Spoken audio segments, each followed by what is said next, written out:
Well, I've sorted through all of the piles of dirt. All 35 are done. The only thing we got to do now is get rid of the pile of rock, and it's going to basically come all here. I dug this hole to put the rock in 2 years ago, and I was never quite sure how I was going to work with this large mound that I want and then tie it into the green. I didn't really want to have a valley here because it's going to be a low point for water. You don't really want to miss the green, end up in a valley every time. It's kind of lame. So I think the best way is to make a bridge between the green and this mound. This will still be a rough grass, longer grass, a bit of an issue if you get in it and do hit long, but I think it's gonna look pretty cool with almost like a flat bridge across to this mound, and then it just tips off both ways, almost like a saddle. So I'm going to start hauling some more rock, and we'll start to shape the final look of this rock mound here that we'll be growing grass on soon. So this is the last pile of rock to move. It's pretty much straight red granite. There's a couple small piles scattered around that I'll clean up as well, but we're gonna slowly take this heavy granite rock over to that pile with the Bobcat.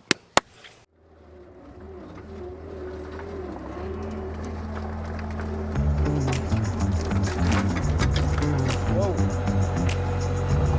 This is gonna take a while.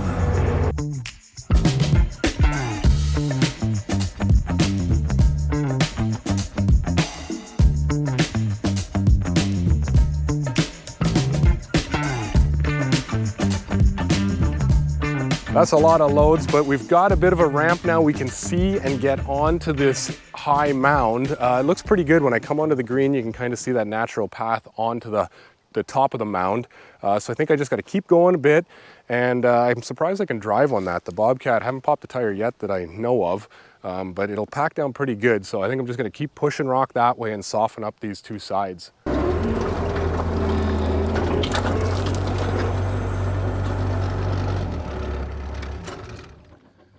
Oh, that is a slow process.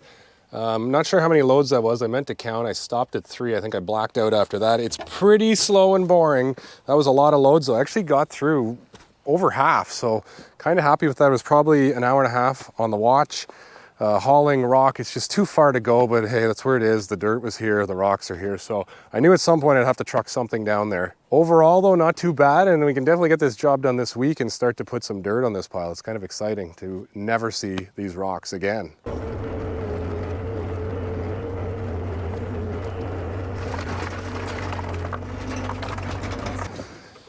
Another day, another dollar. A dollar spent, not earned. Not a lot of earning going on this project, but definitely some spending. Today I want to haul the remainder of that red rock over here, soften this hill off in a couple places with it, and be done with this red granite rock.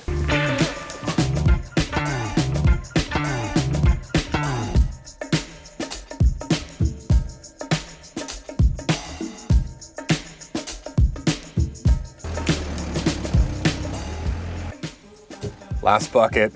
I can't believe it. We're finally done. Here we go, one last time.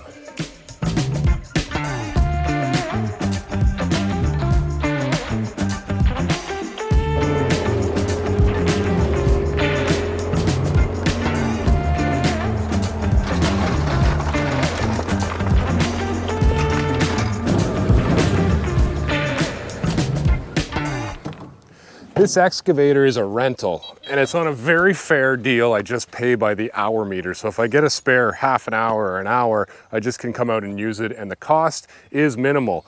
However, the guy that owns it needs it back in a couple days, so I'm kind of in a scramble here to get some things done. So I was planning on taking this dirt here and covering up that huge rock pile that we finished yesterday, but we got a lot of rain coming. It's starting to get muddy already, so I think I'm going to use my time with the excavator and move some of this big rock. This rock came out of the property everywhere, and it was just leftover. It's a little bit too big to bury. It's kind of nice stuff. This is landscape rock that you actually pay money for.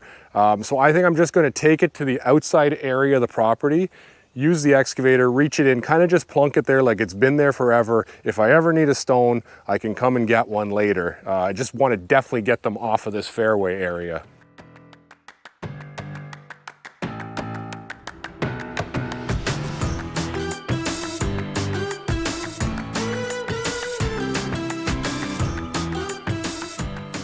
took the rock and moved them all with the excavator so I can get at them now with the Bobcat and pick them up easier. It also gives me a chance to see any good sides, face the good side out, and we can take inventory. We've got exactly 30 boulders here to move, so not going to be super fast packing these away at their final resting place, but I'm going to take the Bobcat now, move them around the perimeter wherever I can kind of see a spot for them, drop them there, and then we'll get the excavator and dump them into their final spot.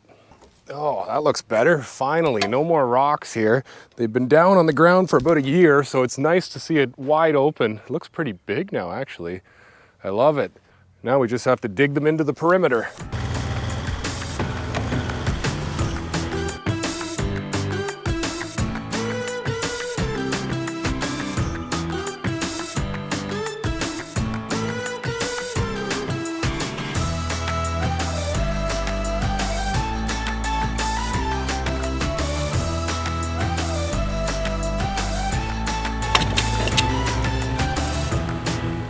And I know what you're thinking, why don't you take this rock and use it for landscape rock? Well, we did use the landscape rock. All of this rock came from the property back there in the golf course area.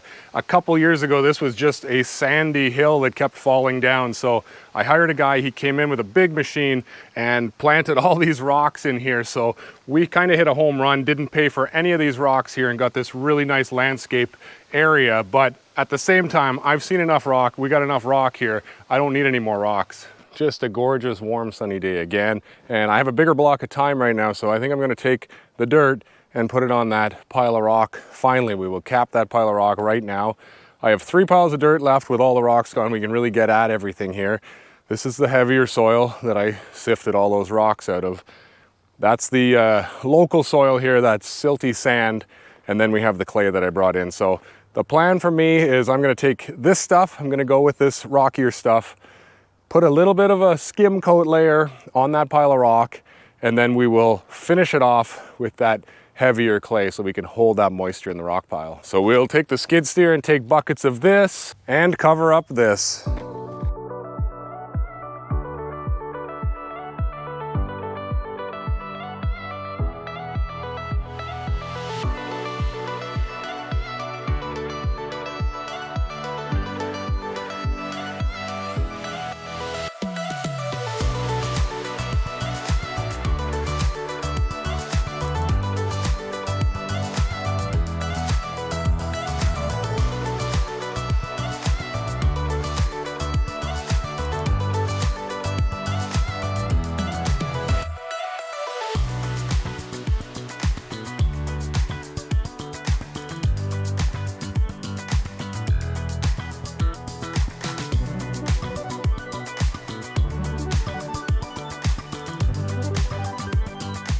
I have this pile of sand left over here. I want to move it out of the way because it's still nice sand and I'll probably use it somewhere before I landscape this out. I have to really worry about my water moving out of this low area. So I'm going to come in with the excavator and tidy this up a little bit. But I want to move this sand first. And this sand is really the reason we have this giant pile of rock here to cover up. I found this sand in a hole here. I was kind of playing around back here and it is like really nice sand. It's not USGA green sand, but it is close. We could have really did the ultimate cheap backyard putting green if I would have used this stuff. So I used a lot of this sand for the pond beach and that left me with a big crater. I took about as much as I could find here. And that's really what kicked this project off. We put the rock in the early days, gave me a spot. I was just going to kind of level it off and replace the sand with rock. But we had more rock and I wanted a little bit of contour back here. So this sand is really what's responsible for this giant hill back here. Well, shockingly, we've almost used up all of that dirt. I can't believe it. We were at the halfway point and I was looking at the rock pile. I'm like, I think we're gonna be in great shape. We're gonna have lots left over. Not so. I probably put a little bit too much on there, but honestly, in that case, I don't think you can put too much on that. There is so much rock there, so much void, so much airspace between the rock that I really just wanted to get a heavy enough layer on there that we can retain some moisture. I'm a bit of a dirt nerd, but you can see how much moisture This is holding, it's been dusty and dry here the last few days, and that will hold a lot of moisture. It holds itself, so there's a little bit of clay in that. I like the red color. The fact that it came from a hardwood forested area is kind of what drew my attention to it. I'm going to guess it has a high CEC, that's a cation exchange capacity, which is just a fancy way to say it's gonna hold moisture, it's gonna hold nutrients. So when my bluegrass is on there, the deep roots of that get into here. I think it's going to be able to hold up on these hot, dry, sunny days. It's south facing, full sun on an angle. So I really wanted a material that was going to hold some moisture for those grass roots, especially with 10 feet of rock underneath it. It'll be really interesting to see how that grows. I just don't want it to be a dry, dead lawn.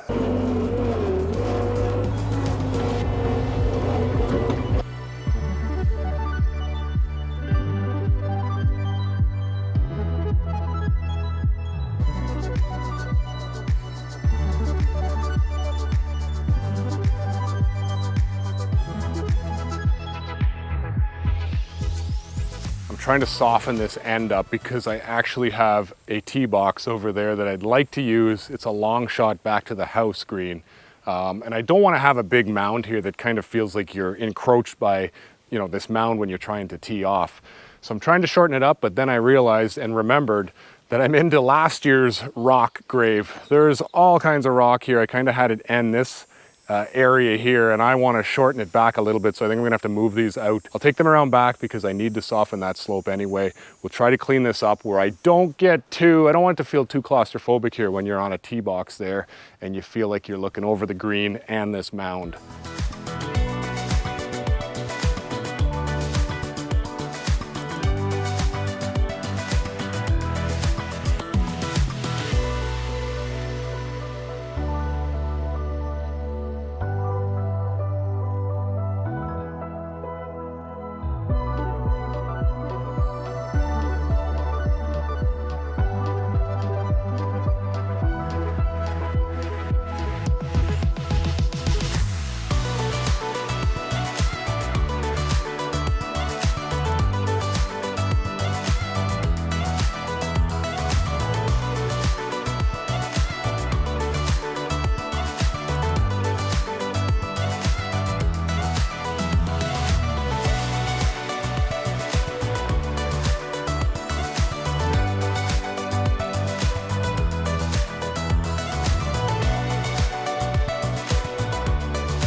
Well, there it is. I'm done for today. That's pretty darn close. I'm not putting the final layer of clay on. I just wanted to get the shape. And two things with this project, it took way more time than I thought. This is a ton of work. I have that small Bobcat with the 5-foot bucket. This would be a great job for something with tracks, but with the wheels, it was difficult. But also, I'm kind of impressed with it. I'm a weekend warrior. I totally do this on the side. I'm not a heavy equipment operator. I have about 250 hours lifetime on the Bobcat, so getting better at it, but by no means is this my full-time job. This thing got a lot bigger once I had to soften the sides of it. I have to mow this thing, so I don't have a rough mower yet. My dream mower would be the Toro 3500D. Haven't got my hands on one of those yet. I do have the real mower, the 3100D for the front lawn. And I'm just trying to get this angle right where I can actually mow it. I think it's pretty much proper, but that's why this thing got so big. It is just huge. I cannot believe the size of this thing. So much dirt needed to cover all that rock. So with the rocky berm project pretty much complete, we now got to turn our attention to the two, I think, short-term jobs that are coming up, and they're major ones. One is to shape that green, the base layer. I want to get that green to the right elevation. It's way too round. I have to flatten it out and get my sides worked around. All this dirt here is basically bonus dirt that's for that project where we can shape that green, and I want to level it out. And then also, now that we have all the junk out of the fairway, we can actually see it. It can start to do the final cut, the final shaping, the final sloping of this main fairway area. So those two jobs are giant, and they're coming up next.